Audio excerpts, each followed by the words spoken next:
Let me tell you a secret. You can buy a multifamily property and let others do the work. Passive investing is possible. And in this video, I'll show you how to cash in on it. All right, so number one is find a really good property manager. So many times I have people that are really, they've only bought maybe their own property or something like that, and they think, I can't do real estate investing because I can't manage all this. It's too much work. It's too hard.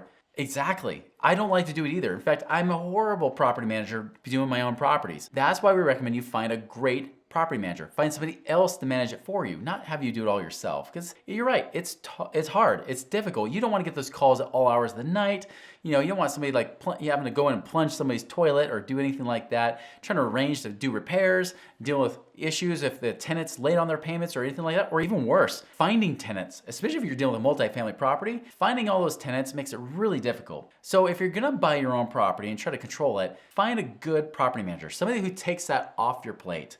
You delegate it to them. You let them worry about finding those good tenants, which you may not be a good tenant seeker anyways. Have them do all the work, have them do it for you so that essentially you're earning really a passive income paycheck, right? So that's a key thing, is find a good property manager. So that's one method you could do. The second method you could do, you could find a partner. You might not want to get a property manager, but maybe you find a partner. Maybe this partner helps you do a lot of the work. There's a lot of people out there that don't have a lot of capital. So maybe you have cash, maybe you have the capital to be able to put into it, but you don't want to be the one doing all the babysitting. Well, guess what? There are some hungry people out there, especially young, hungry people that are willing to put in sweat equity, right? They're willing to put that extra effort, time, energy into it because they may not have the financial capital to put into it. So what do? They gotta work for their partnership. They gotta work to be able to get paid. And if you don't wanna work, this is perfect, right? So find that partner that's good. I mean, you don't wanna find anybody off the street. You don't wanna just find somebody who just doesn't have money, that's desperate, trying to help you out here. You wanna find somebody that's really of good value, somebody that maybe you can work well with, shares similar core values to what you have. Find somebody to partner with on that. Vice versa. If you don't have a lot of capital, this is a good idea for you. Find somebody who wants to get their money working for them, but they don't have to work for that money. Find that person that has the capital, and maybe you could be the one stepping in. You become more active in doing it, and allows you to be able to leverage and essentially get what's like an infinite rate of return on your time and energy. All right, the third way you can do this. Now, let's just say you don't want to get a property manager or find a partner because that is more of an active role. What if you wanted to be more hands-off? What if you want to be very passive? You don't have to deal with any of the headaches. In fact, you don't even want to hear about the headaches, right? You don't want to deal with any of that stuff. You don't want to hear if there's tenants that got out. You don't want to hear any of the drama. You don't want that drama mama type of thing in your life. You just want to be hands-off. That is where you can invest in what's called a syndication. So syndications are where you pool your money with other investors into a specific deal. So rather than you having to come up with all the capital to be able to buy that, say that small apartment building, you can go in with other investors. You guys get an equal share or a certain share based on how much money you put into it. And as a result, you're a partner in that deal. So you're still a partner, you still have some control, but you're not the operator. Somebody else is doing that work. They're operating it, they're managing it, the property for you. They're doing all that work. They're dealing with the headaches. You don't really hear about it. Obviously, if they don't pay you, you might hear about it.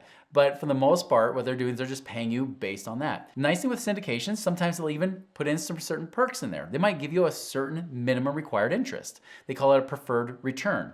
Preferred return is really like paying you as a debtor, right? As if you're the bank. You might just say that maybe you get paid a 6% or an 8% per year preferred return, which means you're getting paid that on your money. So if you have $100,000 invested into that syndication, what happens is that now you'll get paid anywhere from like $6,000 to $8,000 a year. Plus, depending on how it's designed, you might even get all the growth as well. And if there's a sale and you get profits, you're able to split that as partners on the sale too. It's not too uncommon to see easily double-digit returns on a good syndication. And you can invest in all kinds of things. It may not just be an apartment building. It could be self-storage units. You could be investing in even like oil and gas. You can be doing in all kinds of things, commercial real estate.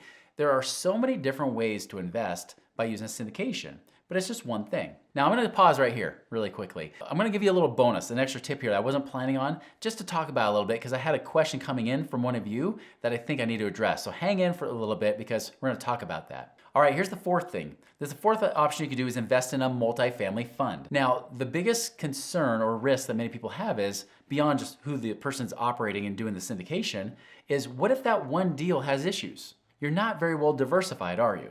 Well, you can either get a whole bunch of syndications having money in all these different syndications, or you can invest in a fund that's already investing in these different syndications themselves. So they're already diversifying. So if you want to create a little less risk, and in this market economy may not be a bad idea, you might look at a multifamily fund.